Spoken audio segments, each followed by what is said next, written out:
Hi, Danielle. How are you? Oh, I'm fantastic, thank you. How are you? I'm great. Awesome.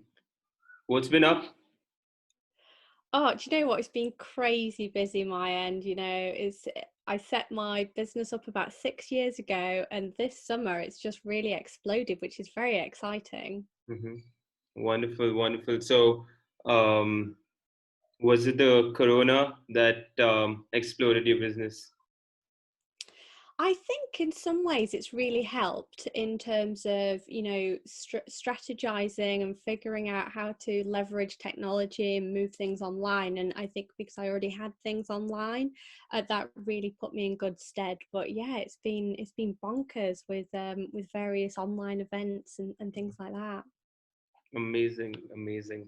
So, we're here to talk about your journey, about sports, about women in sports. So, you've accomplished so much. I was going through your profile, and it's incredible. Let Thank you. To our listeners, why don't you tell us your story, how you get started with archery?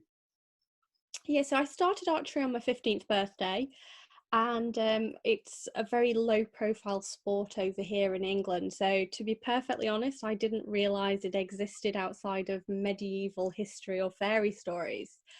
But as a teenager, I became disabled. So, my feet started to hurt when I was 11 years old. The pain got worse and worse. And at 13, I was really struggling to walk, and running and taking part in lots of the sports I'd enjoyed as a child was just impossible. So I didn't know anything about Paralympic sport. I didn't actually get a diagnosis of my condition till I was 16, so I didn't really consider myself as being disabled. I just knew I had this problem, and I really wanted to do a sport that didn't involve lots of running around or walking. And I figured I was down to either archery or swimming, Mhm. and playing with bows and arrows just seemed like a lot more fun. So yeah, I started on my 15th birthday. 3 years later, I was on the Great Britain team. I jumped straight in as world number one and hung on to that position for my entire career. Incredible, incredible. So, what do you mean by you jumped straight into world number one? So, my first international competition was the European Championships, which was really fun. Going international, traveling abroad. I'd not done, I'd barely been on a plane before, so it was all very, very exciting. And I broke two world records at my first international competition. So that bit started really well. And very fortunately for me, that was what they took the world ranking off, because the next part of the event, the match play, the bit where you won medals, that actually didn't go so well for me, unfortunately. And I learned so much from that experience. But fortunately, they took the world ranking from the ranking events that we did where I'd broken the world record. So yeah, I was first event, and there I was as world number one, which was just amazing. Incredible, incredible. And how's training like? I mean, you got started, and um, when you say disability, I guess you have to sit down and play, right? Yes, so I initially started standing up because as I started when I was 15, and throughout that period my disability was getting worse. Now I was I guess trying to figure it all out, but it got to the point where my balance isn't very good. And obviously when you're aiming at a target that's Mhm. 70 meters away, we're aiming to hit something Sure. sort of quite small, about the size of a CD. Yeah, which is quite tough, especially when you've got bad balance. So I was very fortunate, and somebody made me a custom made chair. So it was effectively a bike seat on three legs, which was sort of, I'm slightly higher up than you would be if you were sat down properly, but Mhm. it gave me the stability I needed. Right. Interesting. Interesting. And it must have been hard to get trained, right? I mean, especially when the other archers are, standing and I don't know, did the coach know how to train you? Were you trained in a different way, or is it the same thing? Was it the same thing? Yeah, it was a really interesting journey actually, because I think one of the things I love about archery is you just join an archery club. It doesn't matter if you've got a disability or not. But because disability, there obviously aren't as many people with disabilities there. And I guess I was quite an unusual case. I was quite young. People didn't really know how to deal with that. So I Mhm. used to lean very badly in my technique, and lots of coaches would look at me and say, oh, that's just because of your feet. You've got bad feet. That's why your technique's like that. And it took quite a lot of bouncing around and going to different coaches before one turned around and said, well, in order to get what we want, why don't you just lean the other way when you start your shot? And it really did take people to think out of the box and be a bit innovative, Yeah. which that was quite hard to find to start with. Hmm. Hmm. So, uh, I'm sure they empathize with your situation, right? And were they hard on you? Oh, I think so. I mean, it depends on what you define as being hard. Having a disability, you do need extra support. So I needed help carrying my equipment round. When you've got two bows, it's a lot of heavy equipment. So I needed help there. I needed help getting my arrows from the target and scoring. So people were very, very helpful in that way. But in terms of the training aspect, in any sport, it is about pushing your body, and it's about that ability, not the disability. So it was about pushing, continuing. If I wanted to get better, if I wanted to keep improving, I had to put in the time, and it was just about managing that situation. So I think people trained me in the same way that they would do anybody else, but just being slightly more aware that that condition could or might mean that I needed a bit more rest Sure. in certain areas. Sure. So when you mentioned training hard, what Mhm. happened to school? Is 15 or 16, so probably just done with school. Yeah, I was still at school at that time, and I did continue my education. So whilst I started, I'd go to archery in an evening. We also had a target in the house. Now, I don't have a huge house. I didn't grow up in a mansion or anything, Yeah. but we had a target in the lounge, and I was shooting a couple of meters across, just at really short distance to Mhm. practice that technique. So that was really good. But yeah, I continued with my education. I went to university. That was really, really hard because I did a law degree. So trying to balance the time that I was studying and the time that I was training, Sure. that was really tough. And I was driving to the National Training Centre 3 days a week. I was traveling to another university as well because they got a training facility and my university didn't. Hmm. So yeah, the time that I was spending training and driving was really hard. Sure. And it balancing is really tough, right? I mean, I haven't played archery. I've played tennis professionally. For me, it was the physical and mental part of it. What about you? Like, for you, was it more of the mental stress, or were you also really tired? Yeah, well, I think both actually. I think because particularly when I was at university, I found that when I got to the end of every semester, I was making myself quite ill because I'd just been flat out and my energy had completely floored. Yeah. So that was really, really hard. In terms of the mental stress, it was quite difficult to balance it, and it was quite difficult to try and you felt like you were being pulled in different directions, that there was the studying side, there was the training side, and the competing side, and then obviously trying to maintain things like friendships and social life, and that out of everything kind of died a little bit. But I did have some really amazingly supportive friends who understood what I wanted to achieve, so they were really helpful and supportive. Sure, sure. I mean, I can just pursuing a law degree is incredibly hard, and balancing it with archery, and not just not just taking it up as a hobby, but actually traveling and participating in global events. That's I can't even imagine. Must have been incredible. Nuts, absolutely crazy, yeah. Yeah, you mentioned support from your friends. Talk to us about your support system. Was it friends, parents, um, anyone, any outside influence? I mean, I have to start with my family because my family are amazing. And when I decided I wanted to do archery, so it was my decision. I wanted to do a sport. My parents said, "That's great. You organise it all." Myself and my dad went and did the beginners course together. And my dad didn't just want to watch me do it. He said, "Oh, look, I'll join in." So, which was really, really nice. And because me and my dad were doing it so much and we were practicing all the time, my mum and my two sisters joined a year later, so we were doing it as a family, and it was great. My dad would take us to competitions. My little sister Georgie, she made it onto the Great Britain team as well, and that was really nice.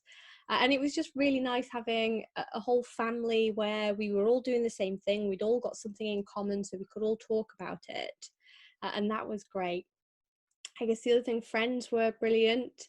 Mhm. They were going out, they were partying, they were having fun and doing all the normal things that teenagers do. And they understood that I got this really big goal, this really big dream, and they didn't put me under pressure and didn't make me feel like I was missing out. So they always found activities that I could do, both around my disability and also around my sport as well.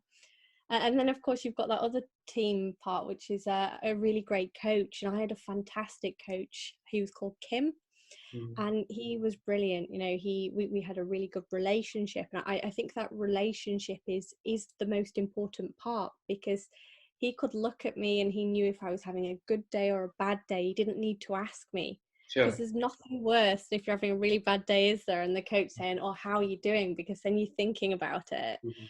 So yeah, that he was amazing in terms of making sure I got exactly what I needed in order to thrive.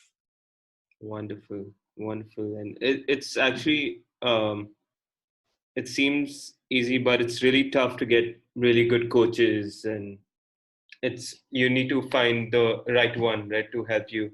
There may be coaches who may be exceptional at their craft, but they may not be for you. So that. Absolutely, yeah. I really noticed that, actually, because there were people on the Great Britain team, and I'd look at them and they got on so well with their coach, and I just that the way that they worked, it would not have suited me at all. I like to make small changes. I Mhm. quite like to be in control, and some coaches were changing things every week, and I think under a regime like that, I probably have exploded. Right, right.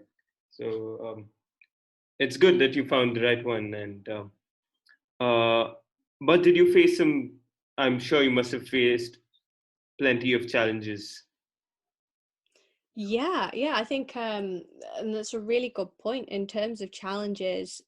Success and challenges, that you don't get one without the other. You can't Mhm. be successful without hitting adversity. And I've been to, well, I've not, obviously I've got a really good career where I have won quite a lot, but I haven't won everything. My first international event that I was talking about, I did really well in that ranking round, broke those two world records, but when it got to the match play, I completely fell to pieces, Mhm.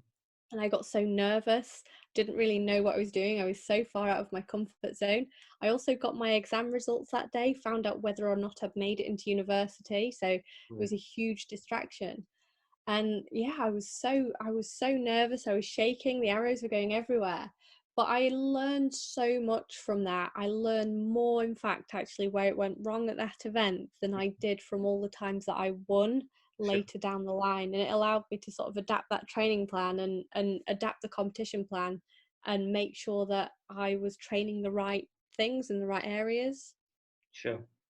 Sure. So when you compete in archery, Mhm. it's always you against yourself, right? Yeah, yeah. And I actually, because I know you said you do tennis, and I do quite like to use tennis as an example, because in archery, it is down to you. You're hitting or aiming to hit the middle of the target. Whereas I guess in tennis, you can whack the ball over the net, you can make your opponent go running and sort of really affect their play. But in archery, it's just you, the bow, trying to get everything right. Right. And the thing with tennis is, you know, we can still win when we're not playing well. I doubt Yeah. you can. I doubt that happens in archery, where if you have a bad day, you still have. Do you still have a chance to win?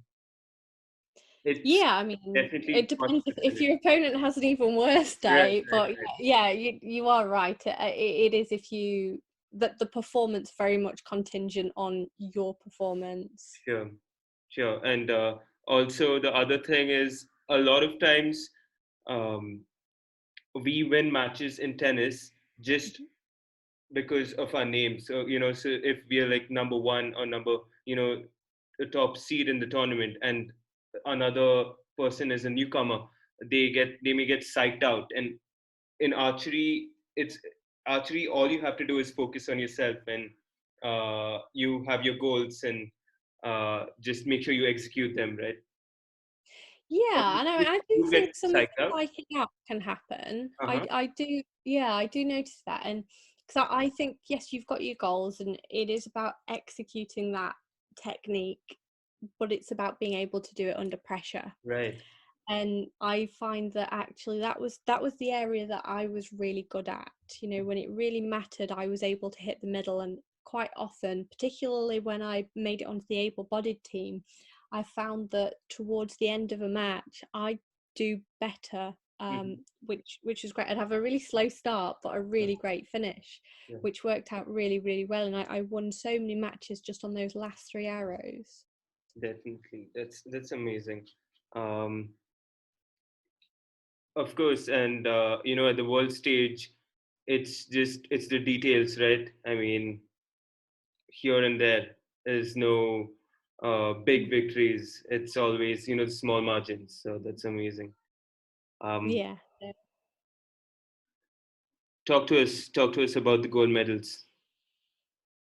Oh, crikey, which one? Which one? So first one was that sounds really bad, doesn't it? I guess my first international that I won was a year after that disaster I spoke about at the European Championships, where I just fell to pieces. And a year later, I went to the World Championships. So this was 2007, and I won there, and I was just the best feeling in the world. And I think it just really opened in my mind that whole possibility of where I could take this. I was world champion now. I really wanted to become Paralympic champion. And getting to compete at a Paralympics, it was the second biggest sporting event in the world just after the Olympics. It's a huge honour to represent your country. And there I was, and I so wanted the gold. And I remember the night before those gold, the medal matches, I completely fell to pieces. I put myself under so much pressure. I wanted that medal so badly. And I had one thought, and I thought, what if I can't do it? And it just spiraled out of control. What if my best isn't good enough? What if I let myself down? What if I let everybody back home down? So the night before this really important match, I was there having a real crisis of confidence and not believing I could go on and do it. And I was so lucky. I did manage to turn it around, and it was very much helped by my equipment man. He sent me a message, and he told me I could shoot scores in my sleep that my competitors could only ever dream about. And I think the fact that somebody else believed in me that much just gave me the boost I needed. Hmm. And the next day I got up, went out there, and I managed two really convincing wins, came away with a gold medal, which was just amazing. Sort of, you've achieved your dream. That was what I've been working for. It was and I spent so much time pursuing that. So to actually pull it off was incredible. But it also, again, really highlighted the shortcomings in my training, which was around that confidence, around that self-belief.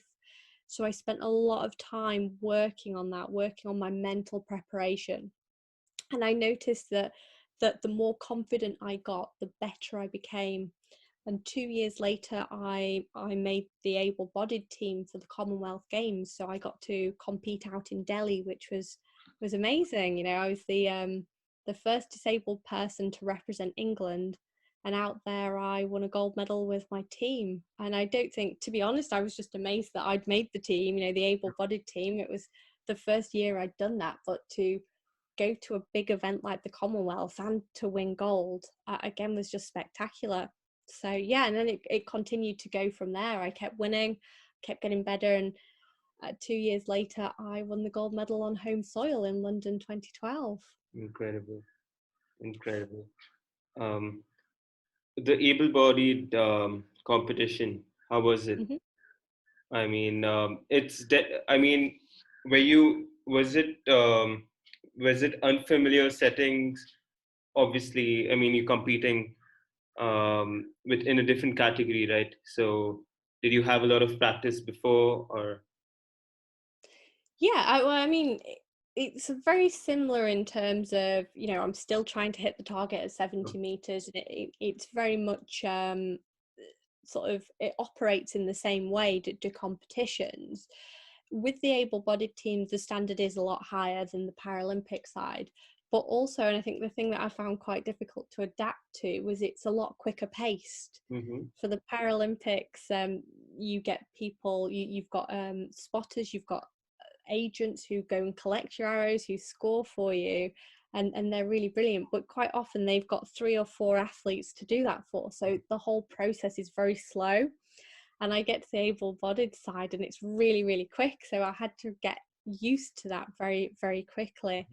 And I think as well there was also a lot of media around it because nobody had done this before, so it Sure, was quite exciting. And yeah, and that kind of put a little bit of pressure and made it slightly different, but also very exciting as well. sure. Did the other countries, players from other countries probably underestimate you? Did you feel anything of that sort? Through their expressions or anything they said? Most of my competition were really great actually, and Mm-hmm. I think, I guess I was sort of quite unheard of when you sort of rock up at the field, but people were Sure. just so nice, so helpful. And I think that's one of the things I love about sport, that it doesn't matter what country you come from, you have great conversations with people from all over the world, and you get to learn about them, you get to learn about their country, learn about their culture. Mm-hmm. And it's just amazing from that point of view. I'm not sure necessarily whether people underestimated me. It Mm-hmm. was just a case of, as you said, it's with archery, you're just so focused on your own Sure. performance. But yeah, I started to do really well on the able-bodied side, which was really cool. Amazing, amazing. So, R3, what has it done for your life? How has it impacted you? Ap- Apart from Oh, obviously, yeah, in so many ways, I think there's so many positives. I think that sport in general teaches you the important life skills. I think the things like confidence, like your leadership skills, your communication, how to set goals, your determination, your perseverance, so all those really, really important skills I found that I was honing through sport. And that's really, really helped in other areas. So actually, the better I got in sport, the better I was becoming in education. Setting up a business, it was, for a lot of people that's a big challenge, but I didn't necessarily find it as stressful as some other people who'd not gone through that sporting background. And I think one of the huge benefits as well with sport is, as a teenager, getting a disability wasn't easy. I really worried that people wouldn't see me as a person, that they'd see the disability, they'd see that I need help and support, and sometimes use a wheelchair, sometimes use crutches. And I worried that people would see that and they wouldn't see me, the Mhm. person. And getting involved with sport, finding something that I was really good at, that I could go out there and it was all about my ability, it just sort of really gave me that confidence boost and that belief in myself, which has really helped me in so many different aspects of my life. Sure, sure. So, when you mentioned your business, I'm sure, like, when in sports, when you lose, and then you lose at at such a big stage, and then when you fail a few times in your business, it's not the same because you've already done that, and failing in sports is so much more painful, right?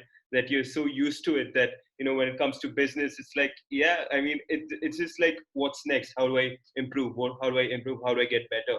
Right? It's not like whereas someone else who hasn't played a sport would take that failure in business as a huge deal breaker, right? Yeah, do you know, I think that mentality is really interesting, and that's one thing that I've found, and not just the failing, but also the winning, because in sport, if you break a world record, then it's very exciting. You're obviously very proud and very happy, but the next day you look at that performance and you always ask yourself, how can I make it better? Sure.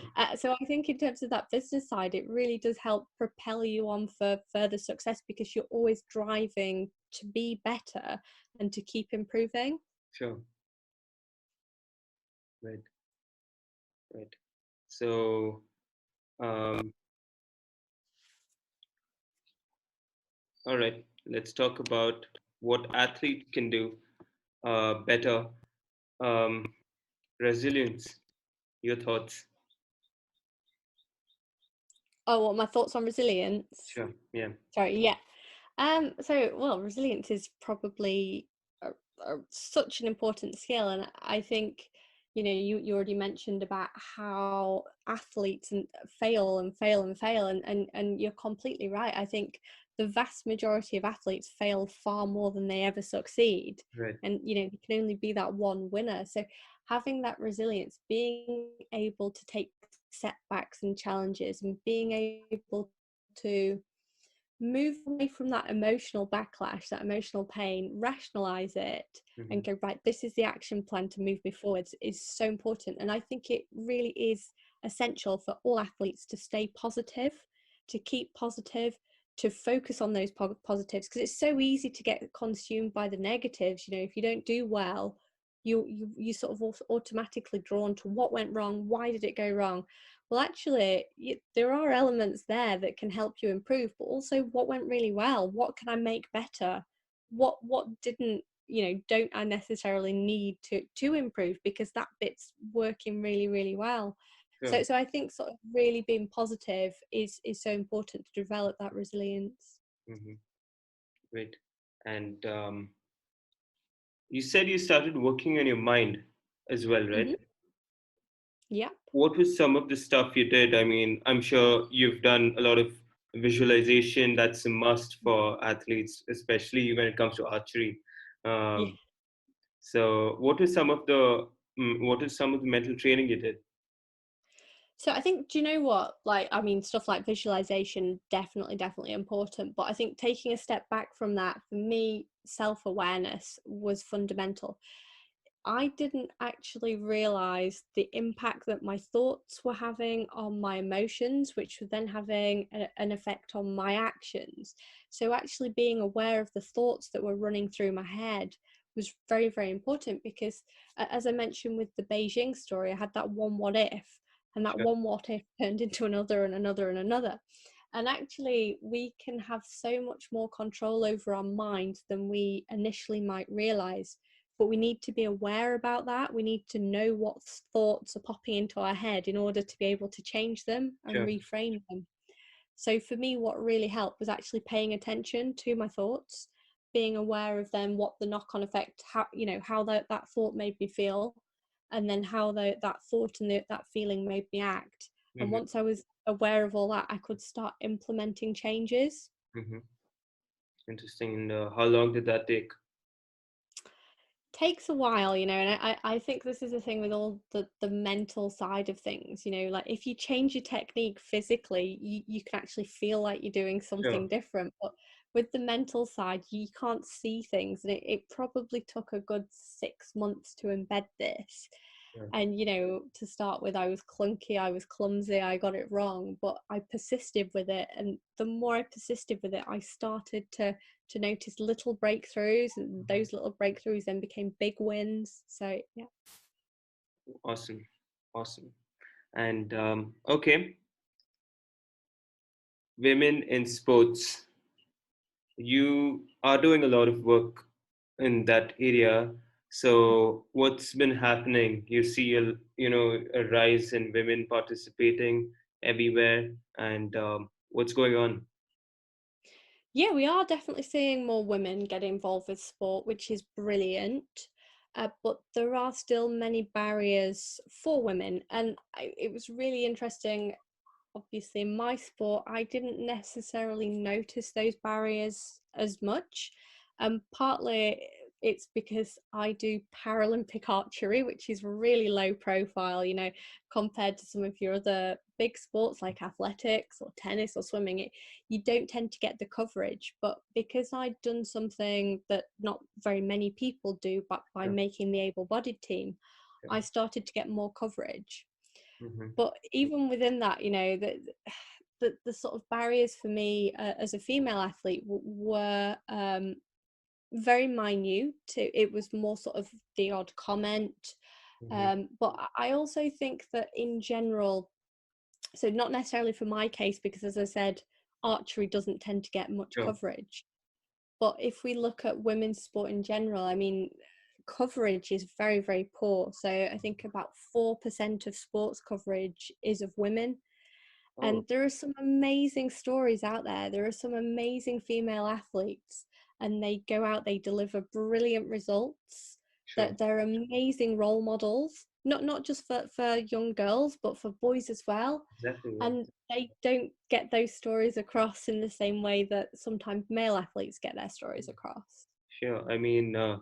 It's, you winning the gold is, for me personally, is equally as important as, let's say, Usain Bolt winning the gold in running, because it's the same thing. It's like you're competing against the best in the world, and you're coming out on top. You're setting a world record. He's setting a world record. So yeah, definitely. And women in sports do deserve a lot more coverage. Yeah. And how's the culture like? I mean, you mentioned comments. So do you do women, are they discouraged in UK? Or I'm sure it's much more in India, but how is it in UK? Yeah, I mean, I'd say it was sort of more small comments. You know, there were comments that I only got media attention because of the way I looked and things like that. Whereas actually, as you know, as you pointed out, it should be on that performance side, not what you look like or who you are.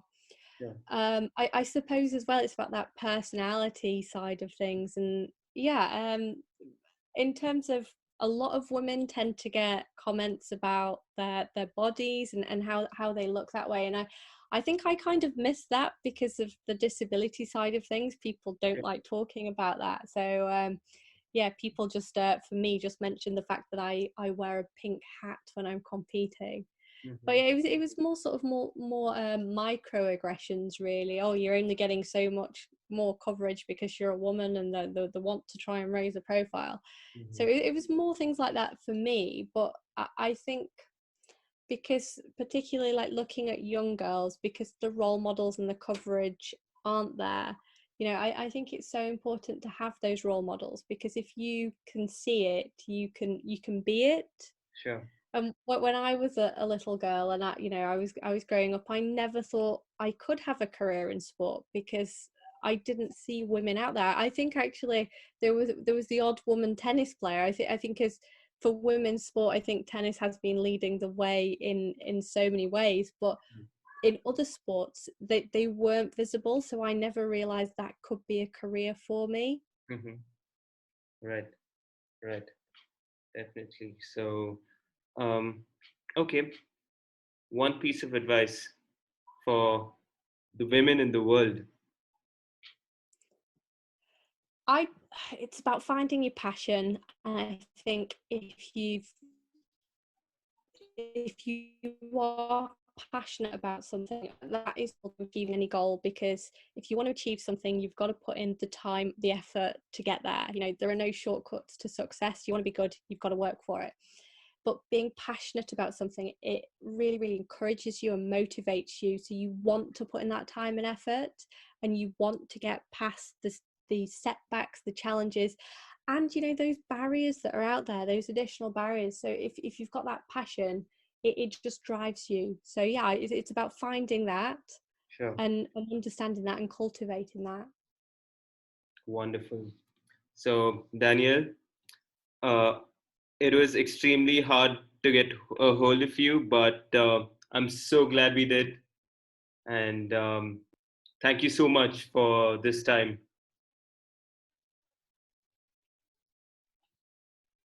Really great to be invited to speak to you. It's very exciting.